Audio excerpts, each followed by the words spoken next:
Hi there. We continue our journey in the quarter of duality, and we have this very weird combination of gates, the risk-taking and the caring. Really interesting. What are they doing together? The sun is in the 28th gate, the gate of the game player, and the earth is in the gate of nurturing. And let's explore this weird couple. The game player, preponderance of the great, the transitoriness of power and influence. Interesting gate. This is the risk taker. And the reason why this gate is playing games and taking risks is because it has in it the fear of death. This is a splenic gate, very individual, part of the channel of struggle, and we know the channel of struggle is built out of these two gates, the gate of the fighter, which is the adrenaline to fight for the purpose, and the 28 is the one that looks for the purpose. And it's interesting to watch this fear of death. What is this fear of death? It's not the fear from the actual physical death. It's actually the fear of dying without finding a purpose to live for, without really being sure that life has a purpose. It's like the fear of being the living dead, you know, those who live the life physically but don't really feel fulfilled and satisfied or successful or whatever. So this deep fear of dying without fulfilling the purpose of life drives this individual to look, to find, to struggle for the purpose, and to gamble and take risks and play games in order to find, to see if this purpose can be found. So this is like walking on a thin line. This is really risk-taking. It is about taking risks that would prove if life worth living or not. Very interesting, and the lines of this gate are very interesting. There is this shaking hands with the devil, and there is treachery, all kind of lines and adventurism, because this is really the gate that walks on a thin line between life or death. Very strong gate, of course, very romantic, very melancholic, individualism, very strong individualism in this gate. And of course, it looks at the 38, so there is deafness in this gate too. It's not a gate of deafness, but it has this aroma of deafness, as every other individual gate in the knowing circuit and in the centering circuit has this deafness, this refusal to be affected, influenced by others. Yes, if this is very stubborn gate, I'm stubborn, I'm going to fight and struggle for my purpose, I'm going to take the risks in order to see if there is a purpose. Very, very challenging gate. So we have this in the sun for 6 days. Interesting. And then the 27th gate, this is the gate of caring, nourishment, and it sounds so nice and you feel so nourished when you hear this, but this gate is also not really as it seems. First of all, we are talking about the ability to nourish ourselves before we nourish someone else. Yes, this is very important. This is selfishness and really being taking care of yourself, to nourish yourself. And then only then you can start nourishing others. So this is the first line, is about nourishing yourself. And of course, it comes from the quarter of the mind, the quarter of initiation. So we are talking about intellectual nourishment as well, not only a physical nourishment, even though this is a sacred gate. and it's connected now in the transits also. It's connected to the 50th gate, the gate of values, and it forms the channel of preservation. But still, it is about intellectual, mental nourishment.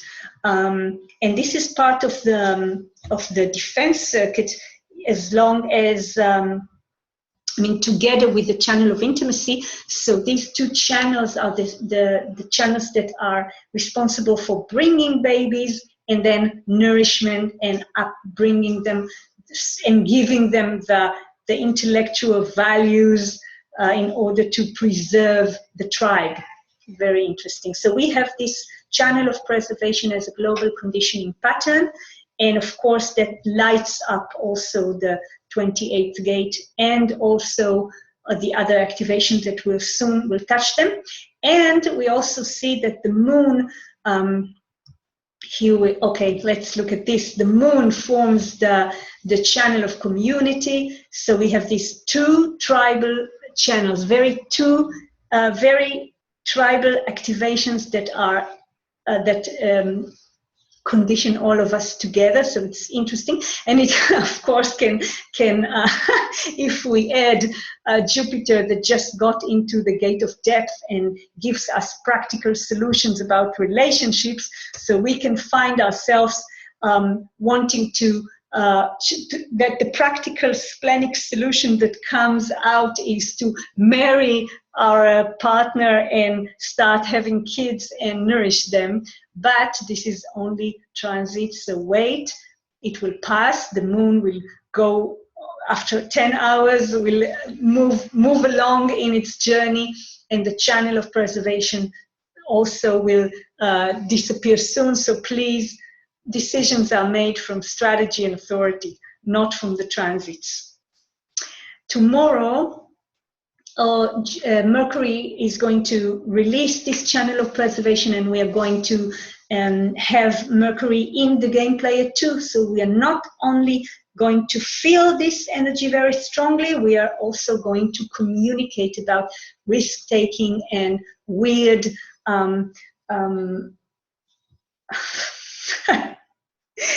shaking hands with the devil and all kind of things like this. 26 in 12:15 GMT, we are going to experience again the channel of the abstract. The moon does us this beautiful favor to come to this gate of oppression and oppress us a little bit. And also we are going to have a lot of realizations about our relationships and the way we took risks and the way that we nourished or were nourished or not. So all these past relationships and present relationships would be very active in our mental activities. The 29th of October in 7:25 GMT, the moon is going to enter the 32nd gate, the gate of duration. And along with Pluto, they are going to form the channel of transformation that again going to light up both the Sun and Jupiter in a global conditioning pattern. And then in the 29th of October, 16:40 GMT, the Sun enters the 6th line of the gate of the game player. Now this 6th line is one of the few lines that are dealing with self-destruction, and this is really strong to have it in the Sun.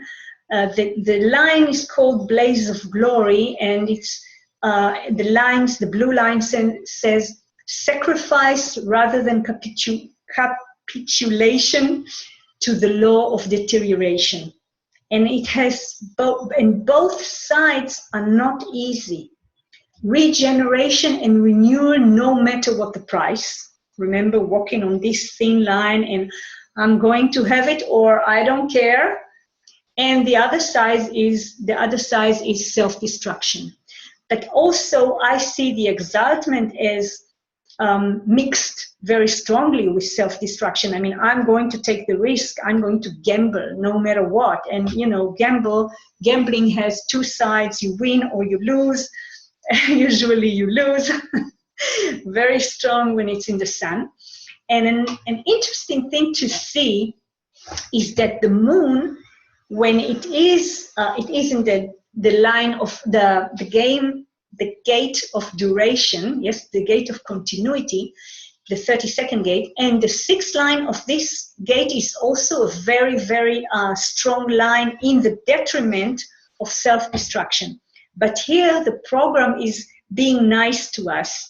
If we have this blaze of glory in the sun, so the moon wouldn't let us to have another very strong drive of self-destruction. So it gives us only only the exaltment, which is nice, which is about accepting change and transitoriness in a calm way, something like this. So yes, we are going to walk on thin lines, or the energy of walking on thin lines would be there, but we we would accept the transitoriness and the changes in a calm way.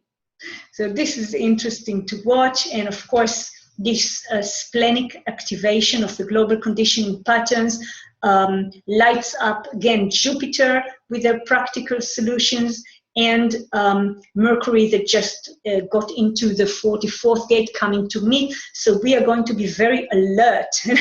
I can share with you that whenever the spleen is defined like that in the transits, it affects me so strongly. I can't do anything about it, just surrender. Not always I see it in the moment. I just had an amazing situation this week that the 50th gate, the gate of responsibility, was in the sun, and I'm an open spleen, of course, and I had this minute, it was when the 50th gate was in the second line, and it resonates to my personality line. So I could really feel this pressure of responsibility in my life situation and the fear from it, and I didn't connect it to the transits. I was really stressed, and a good friend, a splenic friend who can feel me from far away, he just felt this pressure, and he showed me gently that I'm affected by the transit and this is not me, and I'm so happy. I mean, I was relieved immediately. I felt the pressure, but as long as I got it that it's not mine, it was easier, and I could slowly just let it go and not be moved by it, because I was really driven by it. It's like my mind went for, what am I going to do? And suddenly I understood I don't need to do anything. It's not me, and it will pass. And thank you, my dear. You know that I'm talking about you. And also, thanks for this program that shows me my deepest conditioning again and again. And just another thing to notice, as I said, that when the transits, when certain gates, or even just the sun and the earth are in a line that resonates to our profile, we can really feel it, especially the personality profile. Our mind really resonates with it, and this is really dangerous. So, it's also interesting. It doesn't have to be dangerous all the time, but sometimes it is strong and affecting us. And then in the 29th of October at 1850, the moon is again going to come to gate 50. We are talking about gate 50, and the moon comes. So we are going to begin this week with a channel of preservation and end it with a channel of preservation. And again, all these activations of the moon, of the sun and the earth are going to be very strong. So we're going to have a very interesting week. We are going to come to the closure of this quarter of duality. We have just one gate left, the 44th, and we are going to enter in this to this gate next week. So just two things about these gates in relation to relationships. the 28th gate is a very interesting gate. It has a role, an interesting role in softening and opening integration beings.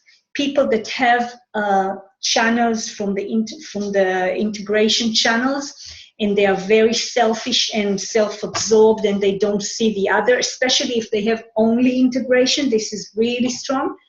Then if other people with the 28th gate enter into their aura, they open up a little bit, and they are more caring, if we can use this word. They are more caring, and they really see that there is somebody else there and not only them. This is very interesting. I don't know why it's happening. I never got the real reason, but mechanically that's the way it works. So it's interesting to see that the part of the channel of struggle is what makes the integrational being more caring. But this is it. I mean, really interesting. And another side of the gate of caring, which is also, you know, the word caring and nourishment can be very misleading, because there are lines in this gate which show exactly the opposite. There is the line of greed, when somebody really wants more than it needs, and also the detriment of that line can lead to addictions and stuff, and it has nothing to do with caring for the other. It's about itself, about being nourished mentally, sexually, and otherwise, more than one needs, and then getting addicted to this. Interesting. And the 6th line is about being very cautious about caring about the other. Very interesting. I mean, these you know, the idea of caring and the true mechanics of it is so different. So when we see this gate in the design, it doesn't mean that this person is caring. It just means it has one variations of all the weird caring variations. So, you know, in our relationships, we sometimes take risks, and we sometimes care, but it all has to be according to our strategy and authority, of course. So if we want to nourish ourselves and care for ourselves and have the energy to wake up to a new day and pursue our life's purpose, we really need to be locked in our strategy, navigated by our inner authority, and to sleep alone in order to really wake up as ourselves and can begin the struggle from a clean plate. So, okay, that was our week. That was our journey, and this is going to be our journey this week. So have fun in fighting for your life purpose and nourish yourself. Bye-bye. Love you.